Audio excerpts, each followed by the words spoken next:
So CBTI, so it's cognitive behavioral therapy for insomnia, and it is different from sleep hygiene. And I see that get confused a lot with sleep hygiene, even in the clinical community with, other physicians, where they're like, well, my patient's doing all the right things. Like they're not using screens at night and they're trying to exercise during the day. They're minimizing their caffeine. And yes, those are all helpful things to do. But sleep hygiene, it's kind of like dental hygiene, right? So it's a way to keep your teeth healthy. But then if you have a cavity, dental hygiene is not enough to treat that. Like you're going to need to see a dentist and get a treatment plan. Sleep hygiene is like that. It's not enough to overcome chronic insomnia. And in fact, studies show that if you give your patients education on sleep hygiene when they have chronic insomnia, it does not help.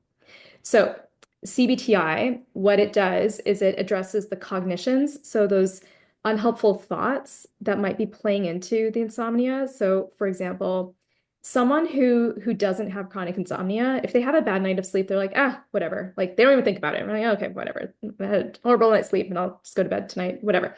They don't even think about it. Someone who has insomnia, they have a bad night of sleep and they're like, oh my God, like tomorrow's gonna suck. I'm gonna have to like maybe I'll take my melatonin extra early. Maybe I'll take some magnesium. And they start Googling and they start getting really anxious about it. Oh my God, I'm going to develop dementia later in life.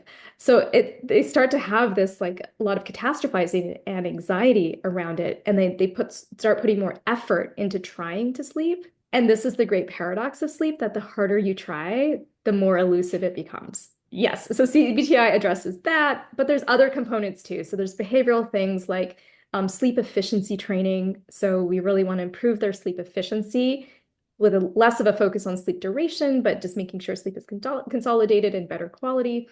And then, yeah, there's relaxation aspects to it. So it's a very prescriptive sort of protocol. So you meet with a patient either virtually or in person, and then they go through like kind of like a, 1 hour a week session for several months, or how does that protocol look?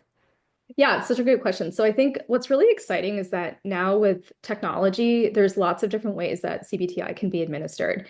So traditionally, it's been done one-on-one, once a week for about 8 weeks, anywhere usually from like 6 to 12, but about 8 weeks. And each session is like a class. So the patient is learning about sleep, how it works, and then they're addressing all of these different pieces. So you're giving them tools and they practice them. But now it can be done digitally, so people can do it virtually. Like I don't see patients in person anymore. I just do everything virtually. But it also can be done in a group setting. So a lot of hospitals will have CBTI groups that you could refer patients to. And those are nice sometimes because patients get that group support. So they don't feel like they're alone. Because sometimes with insomnia, people feel like they're alone, like they're the only one awake at night. And that can be very isolating. So the group therapy can be very therapeutic for people. But now there's tons of apps. And many of these apps are like they've been studied.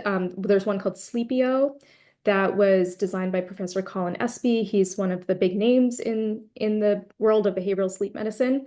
And I believe it's now approved by the NHS in the UK. So that is something that you can even prescribe to patients to use. So what I do is I'll ask my patient, how do you want to do this? Like, do you want to do this one-on-one? I have a sleep coach in my practice, so they might work with my sleep coach if they want that one-on-one sort of like high touch kind of support. Or some of them just want to do it on their own with an app. Some of them prefer to do it in a group.